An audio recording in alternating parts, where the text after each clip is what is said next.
Gumawa nga tayo mga tropa ng pangarap kong aquarium. Ayun nga mga tropa, ngayong araw nga may nabili nga tayo ditong aquarium. Shoutout nga pala kay Boss Rapra. Hintan sa atin sa murang-murang halaga, tsaka kay Ate Pay. Ika muna. At ayun nga mga tropa, kinabukasan nga mga kakosa, gagawin na nga natin, mag-aquascaping na nga tayo mga kakosa. Kasi yan yung luma nating tub, sobrang pangit na. Kaya ayun mga tropa, hinugasan ko nga lang muna dito yung mga bato. May mga bato din kasi yan mga kakosang kasama. Sasama natin yan mga tropa para maangas. Tapos ayun nga mga tropa, nilinis ko nga muna dito mga kakosa yung aquarium. 10 gallon nga pala yan mga tropa, kaya medyo malaki. Tapos hinugasan ko na nga din dito mga tropa yung nabili nating labara. Dito ko nga pala mga tropa binili yung labara, kalamam. Dito lang yan sa Santa Rita mga kakosa. Tapos napabili nga din ako dyan mga tropa ng gabi. Sobrang angas kasi mga tropa, kaya napabili tayo dyan. Tapos mga tropa, bumili na nga din ako dyan danyos mga kakosa, para pampadagdag din mga tropa sa laman ng aquarium natin. So yun nga mga tropa, yun nga yung mga kasama natin, mga tropa nating maaasi. Tapos bumili din tayo dito mga tropa ng air filter. Shoutout nga pala sa bata, sa anak ni ma'am, napakaangas mo. Tapos fast forward nga mga tropa, binanlawan ko nga lang dito mga kakosa yung labara. Tapos nag-igib na din ako mga tropa sa kapitbahay ng tubig. Dapat kasi mga tropa, tubig poso para walang chlorine. So yun nga mga tropa, mag-aquascaping na nga tayo dito mga kakosa. Binuhos ko nga lang dyan mga tropa yung labara. Tapos pinatag-patag ko lang dyan mga kakosa, kasi may gagawin tayo mga tropa. Gagawin natin labarak yung kalahati, tas gagawin natin mga kakosang mga batong puti yung kalahati. Kaya ayun mga tropa, kinuha ko na nga dito mga kakosa yung halaman, dahil tatanim natin yan mga tropa sa labara, para lumago na din mga tropa at yumabong. Tapos ayun nga mga tropa, kumuha na nga tayo dito mga kakosa ng mga coral saka mga puting bato. Sa kabilang gilid kasi natin mga tropa ilalagay yan.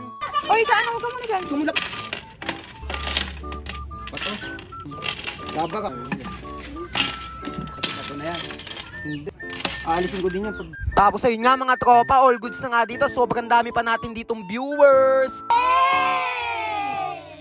Tapos ayun nga mga tropa, yan ang final look niyan mga kakosa. At lalagyan na nga natin yan mga tropa ng tubig. Syempre mga tropa, nakapanood tayo sa YouTube University. Ang technique daw, lalagyan daw muna ng plastic para di lumaboy tubig, tsaka lalagay yung tubig sa plastic. Kaya ayun mga tropa, nilagay ko na nga lang dito mga kakosa. Tapos ayun nga mga tropa, naubos na nga isang timba dito mga kakosa. Di ko alam, napakadami palang maiilaman dito, kaya hihingi ulit tayong tubig dito mga tropa. Tapos ayan mga tropa, sa isang timba yan lang naging laman mga kakosa. Kaya i-acclimate lang natin mga tropa yung mga binili nating gapi dyan tsaka danyo, para mamaya mga tropa talagay na agad mga kakosa pag napuno na yung aquarium. At ayun nga mga tropa, nakapag-igib na nga ako dito mga kakosa, kaya maglalagay lang ulit tayo. Tapos inayos ko nga lang dito mga tropa yung nakatanim na halaman sa gitna. Tapos ayun nga mga tropa, pinagpatuloy ko nga lang dito punuin. Tapos pamaya maya mga kakosa, medyo puno na nga. Malabo-labo pa nga mga tropa yung tubig dyan, pero lilinaw din yan mga kakosa pag tagal-tagal. Siyempre mga tropa, habang nagpupuno tayo, magsha-shoutout muna tayo dito. And shoutout nga pala kay Jamel Cyrus. And shoutout din kay Yana Jane Naku. Naku po. And shoutout din kay Maria Di Guzman sa tapan natin. Salamat. Shoutout din kay Adriel Sep. Napaka-asim mo. Shoutout nga din pala sa ating sobrang asim kay Rose and Pabot. Sa mga gusto nga pala mag-shoutout, mag-comment lang kayo mga tropa. Tapos isa-shoutout ko kayo sa susunod na kabanata. Tapos ayun nga mga tropa, pinawalan ko na nga dito mga kakosa yung mga gapi natin. No? Sobrang gaganda talaga. Tapos ayun nga mga tropa, pinakawalan ko nga din dito mga kakosa yung danyo. Manghanga dito mga tropa yung bata o si Aya. Tapos nilipat ko na din dito mga tropa yung balloon molly. Binigay sa atin mga tropa ng kaklase natin. Nilagay ko nga din dito mga tropa yung balloon molly na nabili natin sa Lazada mga kakosa. Lunga pala yan mga tropa na in-order ko. Tapos ayun nga mga tropa, masasaya na yung mga isda natin dito mga kakosa. Sana dumami. Sana mga tropa makapagbenta din tayo neto mga kakosa, tsaka makapagbigay sa mga manunood natin, sa mga mahilig din mag-isda mga kakosa. Sobrang cute nga dito mga tropa yung pag nasa top view, pag nilagay natin mga tropa yung filter, lilinis din yan. Tapos ayun mga tropa, nilagay ko na nga lang din dito mga kakosa yung filter. Tapos namatay pa nga mga tropa yung